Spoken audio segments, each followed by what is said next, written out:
hariho benshi bari kudukurikirana muri kano kanya bari bifuza kumenya akazina kanya.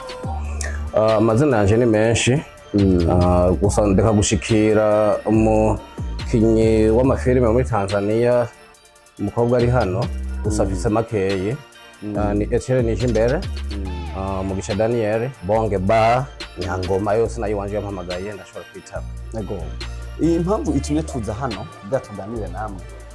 Ni urutonde rw'ibikurikirana by'imigano dutanga. Turaganira n'abantu batandukanye, abakwizatunga, abikorera utwabo, abarimyi, aborozi, etse turanatanga n'ibiganiro byinshi by'iterambere, aho duca mu mico itandukanye.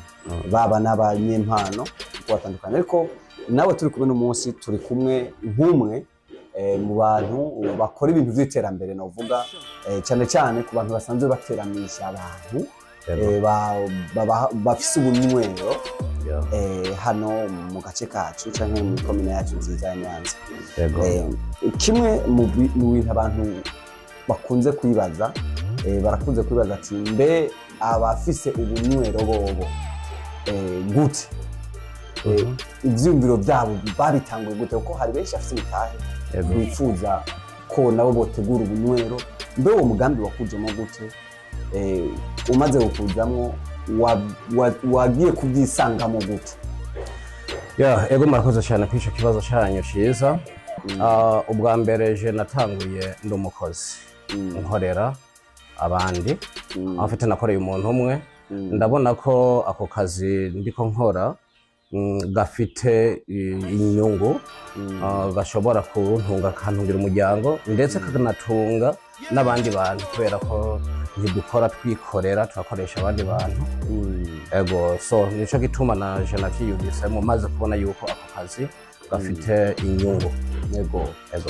Muri kimwe abantu bibaza ku bunywero, ugiye ukaraba mu bunywero bwinshi naho hoba mu gihugu cyose canke hanze y'igihugu, urakunze gusanga mu bunywero haba atamukozi ashobora kurambira mu kazi. N'ubunywero bwose ashobora kumara mu mwaka akorera ahantu. Mbe ikibazo ni ko abakozi aribo bahombesha canke nyene akabare nyene ubunywero abayifuje kugira abakozi kugira ngo haze abandi bakiriya batamenyewe, canke ni gute? Nashaka kuduha umuco kuri iki. Ego, nico ndashobora kucishura ko kubera afete birimo muri bimwe mu byo hejeje kuvuga, mugabo hari n'izindi ngo kimwe dukoresha abana tutavyaye, bavyawe n'abandi bantu, kandi abenshi dukoresha sabava aho dusanzwe dukorera, baba bafite iyo baje bava kandi baba bakuze. Kenshi dukoresha abamenyero cyane n'abakobwa muri buno bubare bwacu, so hari igihe abageze mu bigero. Iyo nimvo imwe ituma ava aho hantu ugasanga yagiye kubaka, ntushobora kumuzibira n'umwana wiwe wavyaye. Iyo ageze mu bigero araja kubaka. Ikigira kabiri, muri abo bakozi nyene hariho abatwagwa n'amaronko, ugasanga yahombeje. Hari n'igihe wenyine bwiwe adahomvya, akagira abakiriya babi, akabagira bakamumenyera cyane, nawe akabamenyera, ugasanga bamutwaye amafaranga, nawe bosi nshobora kubyihanganira ivyo. Nimvo nyinshi zituma umukozi atarambira mu kabare. Niyo mvo nyene uvuze, guhindura umukozi kugira ngo habeho impinduka mu kazi. Murakoze, movement. Mu karere usanzwe ukoreramo, hari benshi bari kuturaba hano, byo bari bya mbere bakubonye. Mbe akabare kanyu ubunywero bwanyu buri hehe, buherereye he, ku muntu yokwifuza kuza kuhashika agafatiraho icupa akanwa, nyuma jahe mu karere kacu? Ubunywero bwanje buri mu ntara ya Burunga, komine Nyanza, neza na neza imbere y'ishure rya Our Home, hafi n'urusengero, afite ibarabara rigenda ku rusengero rwa Ezebu cyangwa ku basabato. Mu bunywero bukaba bwitwa Naivas Bar. Naivas Bar bisigura ico ndashobora kutacishura muri uno mwanya, bazocishura mu kiganiro kizokurikira. Murakoze. Sawa, reka tubandanye kuri ibi navyo. Abafise ubunywero biravugwa yuko hari ibintu bivugwa yego abene gihugu bakavuga ati hari igihe tugenda kurondera inzoga izi bakazinyegeza kugira ntidutahure mbe biva ukibwira bafise ubunywero kenshi banyegeza inzoga bazima abantu kandi baba bazifise. Ico no kibeshuza kubera ko afete tugenda kurangura ibidandazwa kugira tubidandaze kandi tugenda kurangura turanguje amahera rero nta kuntu umukiriya yozana amahera yiwe mfite ico kinyobwa nka kimwima. Kenshi nkuko nabivuze sitwe twikorera turakoresha abakozi yego hanyuma hari gihe bishika ugasanga uwo mukozi arafise abakiriya biwe basanzwe bamenyeranye umwanya muremure akamubwira ati ni waronka inzoga yitwa naka uze kumbikira izi akayiriha rero ntushobora kuza mu nyuma ubundi yamaze kuyiriha kandi ari umukiriya wiwe ngo ayiguhereze hama umukiriya wiwe nawe aje acabura. So no bivuga uko mugabo jewe iconze nuko inzoga ndaziranguye ndazishira mu kabare hanyuma umukiriya wese akeneye kunywa iyo nzoga akayihabwa ko bazanye amahera ko naje natwaye amahera yego. Nashaka mbaze ni iki kibazo kijanye n'abadandaza b'ubunywero abafise ubunywero bakunze kudandaza inzoga zitarekuriwe n'amategeko zitemewe n'amategeko kandi bazi ko ari ingaruka mbi n'abategetsi barabibujije mugabo bo bakazidandaza baba bafise intumbero nyabaki. Murakoze cyane ngira mu badandaza izo nzoga zitemewe n'amategeko sindimwo ariko reka mvuge kuba babikora si byiza kubera ko burya ikinyobwa conona amagara y'umuntu. Rero mu gihe leta canke abajejwe ibinyobwa mu gihugu bamaze kuvuga ko kino kinyobwa kidashobora kudandazwa kidashobora guhabwa abantu wewe ugaca ukidandaza wewe ubura umurozi cyane cyambere umwicanyi ugombye kwikiza n'abana bawe umuryango wawe wishe abandi bantu cha wibaza wishe umupapa yaratunze urugo mbe bajya abana bazoca babaho gute. Ariko nikindi ndagaruka kuri iyi leta nyene afite kuri bana bayobozi bajejwe kuraba ivyo binyobwa hari ikinyobwa bashobora gukora ku isoko gafra vyihuse kandi nawe warakiranguye ukakiranguza amahera na istoshe ntikirasohoka ntikirahera. Nagomba gusaba ko nimba hari ikinyobwa babona yuko kigomba konona amagara y'abantu bamaze bugare izo company ihinguriro zikora ivyo binyobwa kuko niwaza kumpomvya jewe ndi umudandaza muto muguje nawe yatanguje iryo hinguriro n'umudandaza mukuru so nyine ntimwamwugariye muhereye iwanje mugabo nyine yabandanije girante akora ivyo binyobwa afite akaza kubihagarika ariko yumvise ko bamaze kugara bamaze gutora ivyo binyobwa mu bunywero bw'abantu nawe akabona guhagarika canke bakagenda kuri we mu nyuma ariko bahereye iwacu. Ni vyiza rero yuko bamaze guhagarika amahinguriro y'ivyo binyobwa hama bakabona gutanga ayo matangazo natwe tukareka kubirangura. Ikibazo kiriho abantu bifuza kumenya buri kazi kose gafise intambamyi gafise mbere aka kazi ku ruhande rwawe nk'umudandaza nk'umukomersa nk'umugwizatunga nize intambamyi mukunze guhura nazo. Intambamyi ntizibura nkuko bivuze.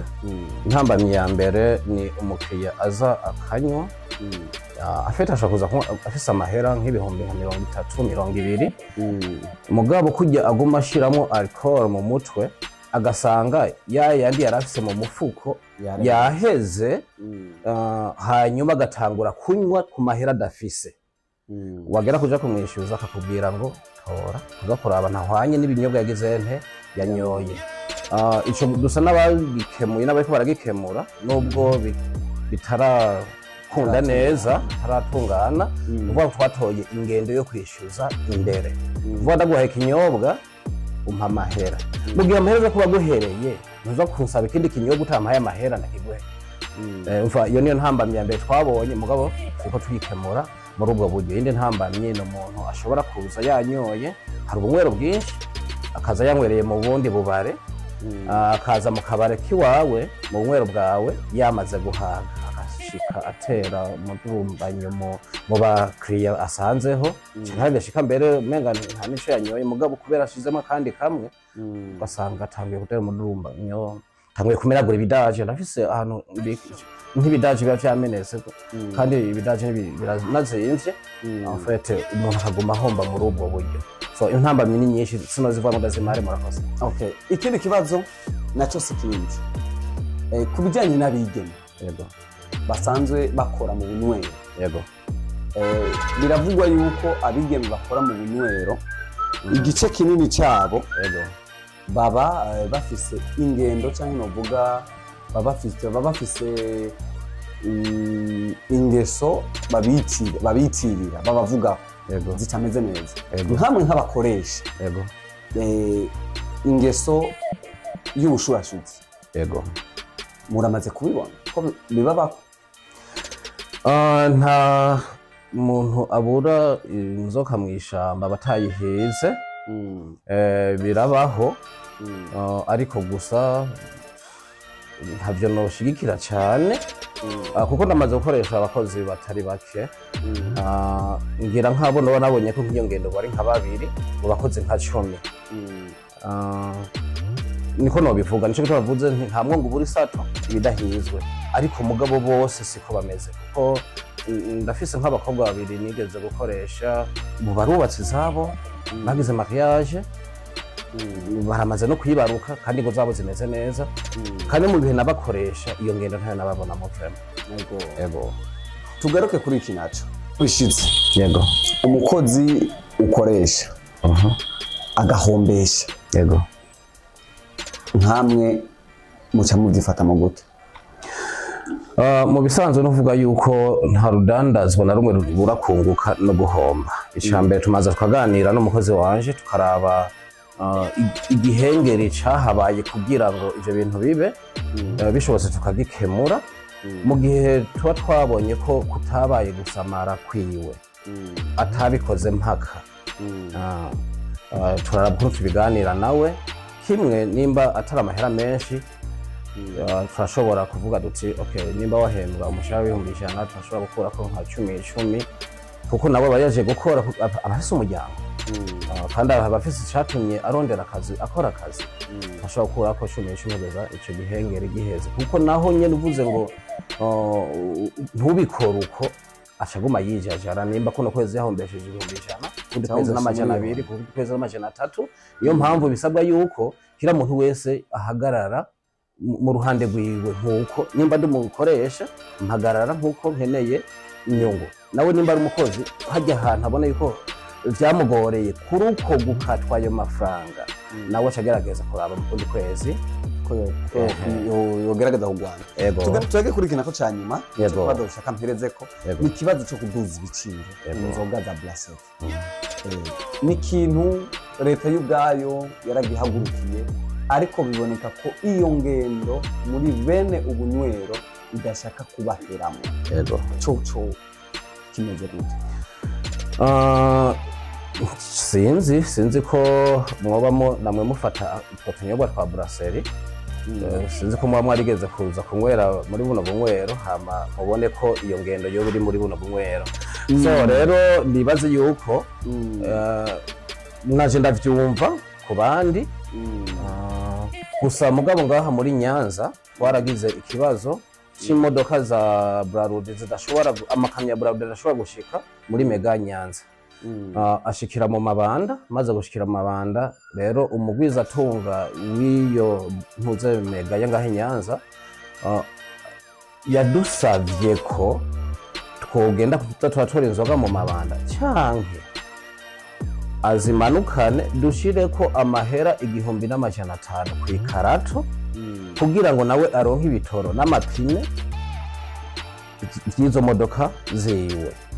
So tumaze kuvyemeranya ico gihe ndibuka ko mega byaragiye no muri leta yo ngaha nyene tuvyemeranya ko yuko kwicupa ryagugwa ibihumbi 5 bashira ko amahera 100 kugira ngo uva ikaziya igira amacupa 12 kugira abone igihumbi n'amajana 2 yo kurondera ico gitoro nayo mapine y'izo modoka z'uyo mugwiza tunga je twavyemeranije ko ndibaza amahera duga kwicupa rya Braludi ngahi Nyanza n'amahera 100 yonyene je twavyemeranije ko kandi byari bimeze neza mugabo harabaca bikinga mu kiza ugasanga baradugije cyane ashize kwa 5 igihumbi so rero abo Jesse nemenya nabo murakoze ikibazo cy'abadandaza inzoga za Brasserie mu butike cyo kuri mwebwe nk'abafise ubunywero kandi murihira amahera mugira ikori ry'ubunywero yego ntubona ko leta yari kwiye kubahagurukira kugira ngo iyo ngendo bayihagarike ntaco byica kuri mwebwe aho rero niho naje niyo utakimbaza nari kukivuga ivyo bira afite ubwa mbere bwobwo ibinyobwa vya Braludi birakenye nubu no guha akarorero kava muri rompwe ukaduga mpaka ibukeye ni wandonkera icupa rimwe y'inzoga ya Braludi urinzanire cyeshe ndaguha agashimwe so nikuvuga ko izo nzoga zirakenye none nimba zikenye biza gute ntizironke abafise ubunywero zigaca zigenda mu mabotike dandaza ibiharage ibijumbu imyumbati amateke n'ibindi ntuco ushiramo n'inzoga none umuntu aje kugura ibiharage wawe hanyuma hageze no mu yandi masaha wewe nawe ubwawe huwoshyuza kunshorera badanje kugura ibiharage wawe huwoje kunshorera nanje kinyobwa nawe uragifise ushobora ko kinshorera ugifise bisabwa rero yuko dandaze iyo myumbati n'ibiharage n'ibijumbu n'ibindi ndabimushorere ngende kubigura wiwe nawe aze kunshorera hageze ku muhingamo akanyobwa ka Braludi hama iterambere ribandanye hama murakoze cyane reka tubashimire ku mwanya mwiza mu duhaye ndibaza kino kiganiro kirashikira benshi cyane ndibaza wo gishikira hashire commentaire ariko nongera ndabakeza ukuntu ushoboye kutwishyura ndibaza harabo vyega harabo biraba bazogira ingene ibyo bumvise bazobikemura byo mu nzira hama murakoze cyane ego namwe murakoze kashimire bwa mbere mwebwe mwaduhaye kino kiganiro hama nongere shimire abakunzi n'abakurikirana ibiganiro vya Eric Burundi TV sorry inde Eric Burundi TV kuko narimenyereye ya mbere ariko zose ndazi nizi wacu Eric Burundi TV mukibagira gukora kajya kantu yavuze subscribe like comments byose murashobora kubikora hanyuma murashobora no kunkurikirana naje ku rubuga rw'iwanje ni ushobora kuja kuri YouTube ukandika Bonge Bar ushobora jewe n'ibikorwa byanje murakoze cyane yego